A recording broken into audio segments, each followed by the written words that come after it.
जय श्री कृष्ण विद्यार्थी मित्रों, केम छो बाळको? बधा मजामां? ओके, सरस, वेरी गुड। चालो बाळको, पाठनी छेल्ली थियरी एसी जनरेटर विशेनी समजूती आप। बाळको, आ थियरी परीक्षा माटे खास महत्वनी के एसी जनरेटर एटले शुं। पहेला आपणे एना विશે शब्द विશે समजी तो तमने बधाने ख्याल आवे आपणी घरे जे ऊर्जा आवे ए क्यांथी आवे? इलेक्ट्रिक पावर आपणी घरे जे आवे ए क्यांथी आवे? तो आपणे एवो जवाब आपी पावर स्टेशनेथी ऊर्जा आवे। तो पावर स्टेशनेथी जे ऊर्जा आवे अहींया केवी रीते ऊर्जा उत्पन्न थती हशे? तो के ई ऊर्जा एसी जनरेटरनी मददथी उत्पन्न करवामां आवे। आम जोवा जाए बाळको तो ऊर्जा बे प्रकारनी, डीसी ऊर्जा अने एसी ऊर्जा। डीसी ऊर्जा कई रीते मळे? तो के कोईपण सेल होय अथवा रासायणिक प्रक्रिया द्वारा आपणे डीसी ऊर्जा मळे। रासायणिक प्रक्रिया थाय त्यारे ई रासायणिक ऊर्जानुं विद्युत ऊर्जामां रूपांतर थतुं होय तो ई मळेली ऊर्जा डीसी ऊर्जा। सेल द्वारा मळेली ऊर्जा है ए कई ऊर्जा कहेवाय? डीसी। तो आपणे जे पावर स्टेशनेथी बाळको ऊर्जा आवे आपणी घरे ए कई ऊर्जा छे? एसी ऊर्जा। तो एसी जनरेटर कई रीते वर्क करे आपणे एनी चर्चा करवी। तो अहीं आकृति दोरेली है बाळको, खास ध्यानथी समजो, आकृति समजवानी। आपणे प्रश्न आ रीते एसी जनरेटरनो सिद्धांत समजावो, रचना समजावो अने एनी शुं पूछेली है? कार्य पद्धति। तो तमे आकृतिनी अंदर बाळको जुओ, कोई पण में बे चुंबक, शक्तिशाળી एवा बे चुंबक राखेला है। आ बे शक्तिशाળી चुंबक है। तमने बधाने ख्याल है चुंबकीय क्षेत्र कई तरफ होय? तो के उत्तर थी दक्षिण तरफ। एटले आ चुंबकनुं चुंबकीय क्षेत्र उत्तरमांथी बहार आवे ने दक्षिण तरफ जाए, आ चुंबकीय क्षेत्र। हवे आ बे शक्तिशाળી चुंबकनी अंदर कोई एक लंबचोरस वाहकतानुं गूंचड़ुं राखेलुं है। आज बाळको राखेलुं होय लंबचोरस वाहकतानुं गूंचड़ुं राख्युं होय। आ लंबचोरस वाहकताना गूंचड़ाने आपणे कहीए आर्मेचर एवुं नाम आपेलुं होय। शुं नाम आपेलुं है? आर्मेचर। अने आ लंबचोरस गूंचड़ानी भ्रमणाक्ष ई आ है। आ डॉट वडे जे अत्यारे दर्शावी लंबचोरस गूंचड़ानी शुं दर्शावे? भ्रमणाक्ष। आकृति खास समजवा जेवी है, जोजो। आ जे गूंचड़ुं है लंबचोरस A B C D A कई रीते राखेलुं है? तो तमारे आवुं विचारवानुं है बाळको। जो तमे विचारो तो आ उत्तर ध्रुव है अने आ दक्षिण ध्रुव है। आ उत्तर, आ दक्षिण। एनी अंदर जे आकृति दोरेली है ने मैं आवी तमार लंबचोरस, आ ए, आ बी, आ सी अने डी, आवुं एक लंबचोरस वाहक गूंचड़ुं राख्युं है। आ टपा पड़े? ओके। अने एनी भ्रमणाक्ष एटले आ सीधे सीधी दर्शावी एनी भ्रमणाक्ष है। आ लंबचोरस वाहकतानुं गूंचड़ुं है ए आ चुंबकनी अंदर ओमेगा जेटली कोणीय झड़पथी आ रीते एने भ्रमण कराववानुं है। आ लंबचोरस वाहकता आ गूंचड़ुं है एने ओमेगा जेटली कोणीय झड़पथी आपणे अंदर फेरववानुं है एनी भ्रमणाक्षनी आसपास आ रीते। तो खास समझो, अत्यारे जे गूंचड़ुं राखेलुं है ए आ है। आ उत्तर ध्रुव है, आ दक्षिण ध्रुव है। चुंबकीय क्षेत्रनी दिशा आम है, उत्तर थी दक्षिण। चुंबकीय क्षेत्र आ है, आ उत्तर थी दक्षिण। आ अत्यारे दर्शावी। तमने बधाने ख्याल है क्षेत्रफळ हमेशा आड़छेद ने केवुं होय? समतल ने लंब। तो एनो मतलब एवो ने आ लंबचोरस गूंचड़ानुं क्षेत्रफळ आम हशे बाळको, आम। तो अत्यारे जोवो जो चुंबकीय क्षेत्र अने जे गूंचड़ुं आप्युं एटले के आर्मेचर, एमनी वच्चेनो खूणो केटलानो होय? 90 नो होय। जोई ल्यो केटलानो खूणो होय? 90 अंशनो। ओके। तो हवे एनी आपणे कार्य पद्धति समजी ए पेला एसी जनरेटरनी अंदर आपणे सिद्धांत शुं है ए लखी।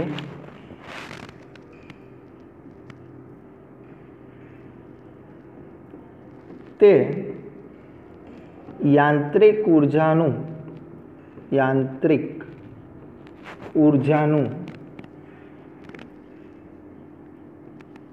विद्युत ऊर्जामां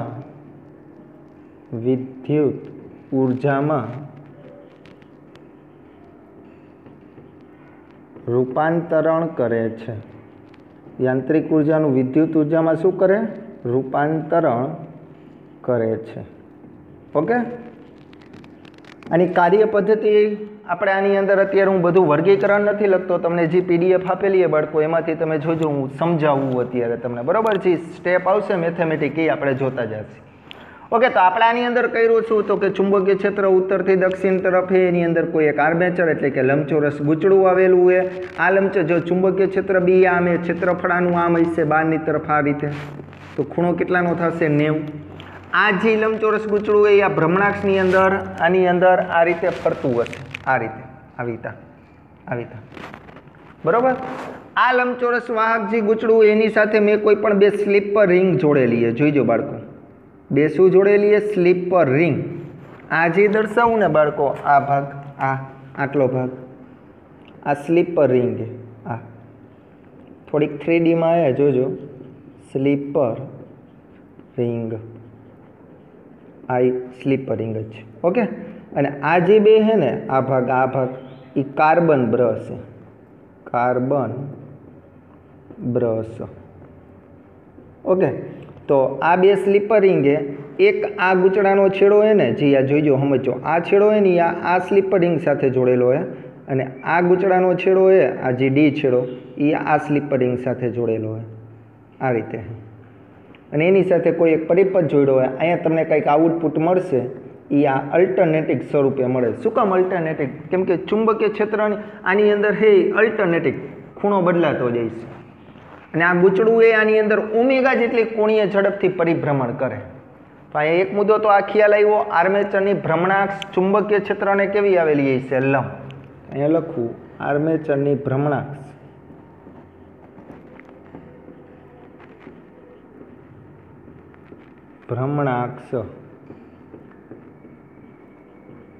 ચુંબકીય ક્ષેત્રને લંબ આવેલી છે.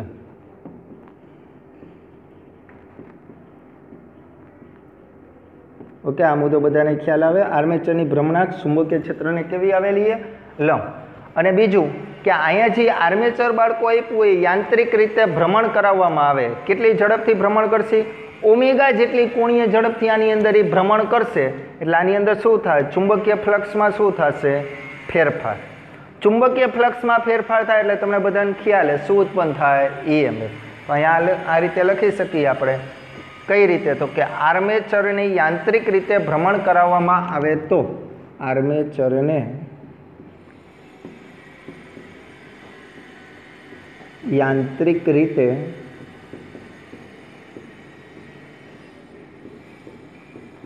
ભ્રમણ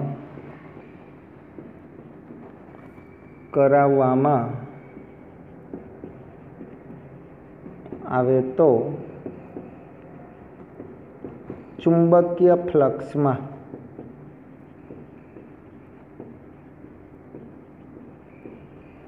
ફેરફાર થાય છે. ચુંબકીય ફ્લક્સમાં ફેરફાર થાય છે. આથી EMF ઉદ્ભવે છે.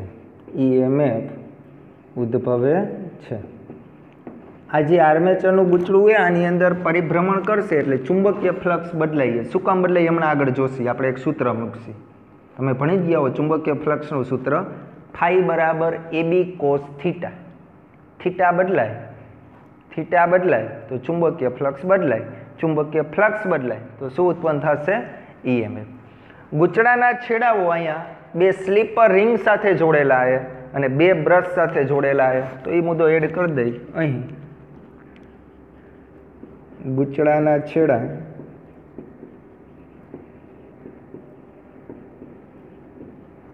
બે સ્લીપર રિંગ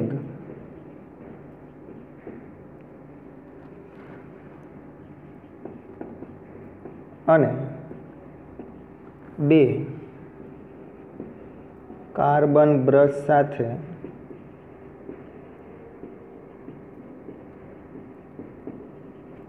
જોડેલ છે. ઓકે, આપણે બ્રશને અહીંયા બી વડે દર્શાવ્યું છે, B1 B2 બે બ્રશ, અને સ્લીપર રિંગને કેના વડે દર્શાવ્યું છે? S1 અને S2. હવે ઓમેગા જેટલી કોણીય ઝડપથી આની અંદર ભ્રમણ થાય તો એનો ક્ષેત્રફળ સદિશ હશે A. તો A અને B વચ્ચેનો ખૂણો કેટલાનો થશે? અહીં આર્મેચર, તો આવું લખીએ અહીં ઓમેગા જેટલી કોણીય ઝડપથી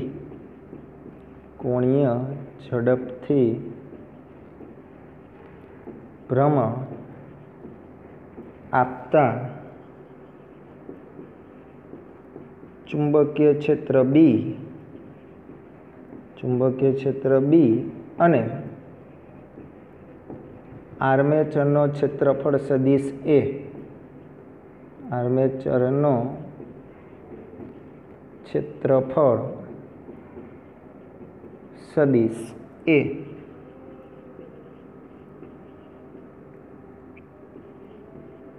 હોય તો થીટા બરાબર ઓમેગા ટી. આ કોઈ કહેશે કઈ રીતે આવે? થીટા બરાબર ઓમેગા ટી અહીંયાથી પરિભ્રમણ થાય અહીંયા ચુંબકીય ક્ષેત્ર બી અને ક્ષેત્રફળ સદિશ એ હોય, ઓમેગા જેટલી પરિભ્રમણ કરતો હોય તો ઓમેગા એ શું છે? કોણીય ઝડપ. ખાલી સમજવા માટે લખું, તમે બધાએ જોયું કોણીય ઝડપનું સૂત્ર શું છે? કોણીય સ્થાનાંતરના છેદમાં સમય. તો કોણીય સ્થાનાંતર એટલે થીટાનામાંથી કરતા કરી લઈ તો ઓમેગા ટી. ખ્યાલ આવે? આ ખૂણો થીટા બરાબર ઓમેગા ટી કેમ લખ્યો હોય? કોણીય ઝડપ ઓમેગા છે તો એનું કોણીય સ્થાનાંતર થઈએ કેટલું? થીટા જેટલું. એ માટે લાગતો સમય કેટલો? એ ટી. તો થીટાને કરતા કરો તો ઓમેગા ઇન્ટુ ટી. હવે આ ભ્રમણ કરે એટલે હમણાં જ આપણે કીધું ફ્લક્સ બદલાય તો ફ્લક્સનું સૂત્ર તમે બધા જોઈને આવ્યા. ફ્લક્સનું સૂત્ર શું હોય? અહીં ફ્લક્સ. હવે જોઈજો, હવે બધા સ્ટેપ સમજવા જેવા. આ તો બધું વર્ગીકરણ આમાં હતું એ જ લખ્યું. ઓકે, ફ્લક્સ ફાઈ બરાબર તમે બધાએ આવું સૂત્ર જોયેલું છે, N A B cos theta. Flux phi બરાબર N A B cos theta. પણ હવે અહીંયા થીટાની જગ્યાએ શું લઈશી આપણે? Omega T. થીટાની જગ્યાએ શું લેતા? Omega t. ઓકે, તો ફ્લક્સ ફાઈ હમણાં N A B cos omega t. જોઈ લ્યો, આમાં કોઈને કંઈ વાંધો? હવે અહીંયા જે ફ્લક્સ એ સમયની સાપેક્ષે બદલાતું હોય તો બંને બાજુ સમયની સાપેક્ષે વિકલન કરી નાખી. તો આ સમીકરણ 1 છે. સમીકરણ 1 નું સમયની સાપેક્ષે વિકલન કરતા, સમયની સાપેક્ષે વિકલન કરતા. ઓકે, હાલો આનું વિકલન કરવો જોઈએ તો શું થશે? આવું થાય બાળકો, ડી ફાઈ બાય ડીટી બરાબર ડી ફાઈ બાય ડીટી. હવે જોઈજો આમાં શું આવી તમે લખાય આ કે ના કહીજો, N A B d by dt cos omega t. જોઈ લ્યો, કોસ ઓમેગા ટી. પાકું બધાને આવું આવડે? હવે જુઓ, આની અંદર D by DT sorry D phi by DT એટલે તમને ખ્યાલ આવે તો ઈએમએફ થશે. ડી ફાઈ બાય ડીટી એટલે શું થશે? ઈએમએફ. તો અહીંયા આવું લખાય માઇનસ ઈ બરાબર એન એમણો એ એમણો બી એમણો. આનું બાળકો વિકલન કરવો જોઈએ કોસ ઓમેગા ટીનું. તો આવું હવે આવડે? ઓમેગા બાર આવી જશે અને આનું કોસનું વિકલન શું થાય? Minus sine omega T. આમાં કોઈને કંઈ વાંધો? આવું આવડે બધાને? Minus sine omega T. હવે કામ કરીએ આપણે, આ માઇનસ નિશાની અહીંયા આપી દઉં તો આવું લખાય બાળકો, એ બરાબર minus N A B omega minus sine omega t. આવું લખાય. જો બાળકો માઇનસ માઇનસ કેવું થઈ ગયું? પ્લસ. તો એ બરાબર N A B omega sine omega t. Okay, હવે આ જે પદ દર્શાવું ને એને બી ઓમેગા, એને અત્યારે E0 વડે દર્શાવવું તો E0 સાઇન ઓમેગા ટી. તો આ E0 ને શું કહેવામાં આવે બાળકો? તો કે E0 ઇક્વલ ટુ મહત્તમ EMF. મહત્તમ EMF. તો તમને એવું પૂછે મહત્તમ EMFનું સૂત્ર શું? તો યાદ આવે N A B omega. N A B omega. આ કેનું સૂત્ર થયું? મહત્તમ EMF. હવે અહીંયા આવૃત્તિની વાત થતી હોય, કોણીય ઝડપની જગ્યાએ આવૃત્તિ હોય તો તમને ખ્યાલ આવે ઓમેગાની જગ્યાએ આપણે આ સૂત્રમાં શું મૂકશી? 2πf. તો તો આની અંદર 2πf મૂકો તો આવું લખાય એ 0 બરાબર n a b 2 અને f આ રીતે લખાય. હા કે ના? તો સિમ્પલ એ આની અંદરથી એમસીક્યુ માટે આ ખાસ સૂત્ર ઉપયોગી. તમને એમ કહે કે મહત્તમ ઈએમએફ શોધો તો n એટલે આટાની સંખ્યા, a એટલે ક્ષેત્રફળ, b એટલે ચુંબકીય ક્ષેત્ર, ઓમેગા એટલે કોણીય ઝડપ. રકમની અંદર કોણીય ઝડપની વાત ન કરતા હોય ને આવૃત્તિની વાત કરે તો આપણે આ રીતે મૂકી શકીએ. બીજું સમજાવો, અહીંયા ખાસ ધ્યાન આપજો. અહીંયા તમે એક વસ્તુનું નિરીક્ષણ કરો. આપણે એવી વાત થઈ કે ફ્લક્સ બદલાય ને તો ઈએમએફ ઉત્પન્ન થાય. વળી અહીંયા પ્રશ્ન એવો થાય કે સાહેબ અહીંયા ફ્લક્સ કઈ રીતે બદલાઈએ? તમે એક વસ્તુ નિરીક્ષણ કરો. ફ્લક્સનું બાળકો સૂત્ર શું હતું? આવું હતું, ફાઈ બરાબર AB cos θ. હા કે ના? હવે તમે જોવો જોઈએ ફ્લક્સ ક્યારે બદલાય? કાં ક્ષેત્રફળ બદલાય તો, કાં ચુંબકીય ક્ષેત્ર બદલાય તો, કાં ખૂણો થીટા બદલાય તો, આ ત્રણમાંથી જે બદલાય તો ફ્લક્સ બદલાય. અને તમને બધાને ખબર હોય જો આ ત્રણમાંથી ગમે એક વસ્તુ બદલાતી હોય તો ફ્લક્સ બદલાય, અને ફ્લક્સ બદલાય ને તો શું ઉત્પન્ન થાય? ઈએમએફ. તો અહીંયા ફ્લક્સ બદલાય એટલે આપણે અહીંયા ઈએમએફ ઉત્પન્ન થયું. તો અહીંયા જે ફ્લક્સ બદલાણું એ કેના લીધે બદલાણું? તો કે આ ખૂણા થીટાના લીધે. ટપા પડે કેવી રીતે ખૂણો થીટા? તો હવે સમજો ખાસ કે આ જે વાહક ગૂંચળું હતું, થિયરી પૂરી સમજવાની ટ્રાય કરજો. આ જે વાહક ગૂંચળું હતું એ આમ હતું બાળકો, જોઈજો. આ ઉત્તર ધ્રુવ આ દક્ષિણ ધ્રુવ અત્યારે આમ છે તો ચુંબકીય ક્ષેત્ર આમ હે, આમ ક્ષેત્રફળ સદિશ આમ.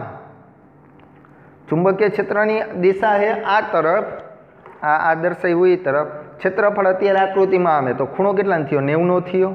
હા કે ના? હવે આ જે લંબચોરસ ગૂંચળું એ ભ્રમણ કરીને આમ આવ્યું, જોઈજો આમ.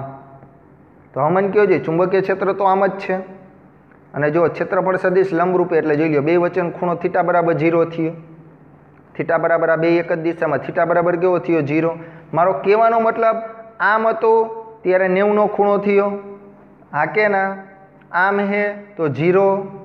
ટપા પડે હે જો આમ બદલાવો આવી તો આમ તો 180. 180નો કેમ થયો ખબર પડે ને? આ ક્ષેત્રફળ સદિશ છે અને આ બાજુ એ ચુંબકીય ક્ષેત્ર. આ રીતે જાઓ તો 270 અને પાછું ગૂંચળું ભ્રમણ કરીને આવે તો પાછું 360. મારો કહેવાનો મતલબ જો આખું ભ્રમણ કરે આ કેટલાનો? અત્યારે 0. આ કેટલાનો? 0. ચુંબકીય ક્ષેત્ર આમ જ રાખો મગજમાં, અને ક્ષેત્રફળ સદિશ આમ એ લંબરૂપે આ 0. હવે બોલજો 90. બોલતા રહી જાઓ. કેટલાનો થયો? 180, 270 અને 360. તો કહેવાનો મતલબ અહીંયા જે ગૂંચળું આપ્યું એ આર્મેચરનું એ 0 અંશથી 360 અંશના ખૂણે પરિભ્રમણ કરે. આ રીતે આની અંદર સતત આવી તમે વર્તુળાકાર માર્ગે આ રીતે ગતિ કરે. હવે એ ગતિ કરશે એટલે અહીંયા જે આ સ્લીપર રિંગ છે, આ છેડાઈ રે સ્લીપર રિંગ એક છેડો જોડ્યો, આ બીજા છેડાઈ રે બીજો સ્લીપર રિંગ, એટલે આની અંદર આટા ચડશે આ રીતે. એટલે અહીંયા શું ઉત્પન્ન થાય? ઈએમએફ. ફ્લક્સ બદલાઈએ, ફ્લક્સ બદલાય એટલે આ બે છેડે શું ઉત્પન્ન થાય? ઈએમએફ. અહીંયા જે ઈએમએફ મળશે ને અલ્ટરનેટિંગનો મતલબ શું થાય? એસી.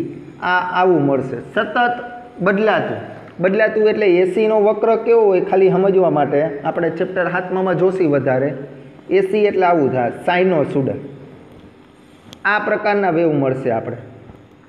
આ 0, આ 90, આ 180, આ 270 અને આ કેટલું થાય? 360. સતત આ રીતે બદલે. જેમ જેમ સમયગાળો બદલાતો જઈશે એમ ખૂણો બદલાતો જઈશે, ખૂણો બદલાતો જઈશે એટલે ફ્લક્સ બદલાય એટલે આની અંદર ઉદ્ભવતું ઈએમએફ બદલાતું હોય છે. આ સ્વરૂપે અલ્ટરનેટિવ. ઓકે, તો અહીંયા એસી જનરેટરનો બાળકો સિદ્ધાંત પૂરો. દાખલાની અંદર ખાસ એક આ મહત્વનું સૂત્ર યાદ રાખજો. મહત્તમ ઈએમએફ જોઈજો. અહીંયા સંજ્ઞા E0 વાપરીને ઘણી વખત જૂની ટેક્સ્ટબુકના MCQ સોલ્વ કરશો ને તો અહીંયા આવો શબ્દ છે VM. VM એટલે મહત્તમ ઈએમએફ. આવો મહત્તમ વોલ્ટેજ આવો શબ્દ ક્યાંક વાપરેલો છે તો ખાસ યાદ રાખજો. VM એ શું છે? E0. ઓકે, ફાવશે બધાને? તો વ્યવસ્થિત રીતે અહીંયા બને એટલું વર્ગીકરણ લખ્યું છતાંય બુકની અંદર આપણે PDF આપી એમાં જરીક એકવાર જોઈ લેજો, બરાબર? ખાસ આમ સૂત્ર તમને ખ્યાલ હોવા જોઈએ. ઓકે બાળકો, જય શ્રી કૃષ્ણ વિદ્યાર્થી મિત્રો.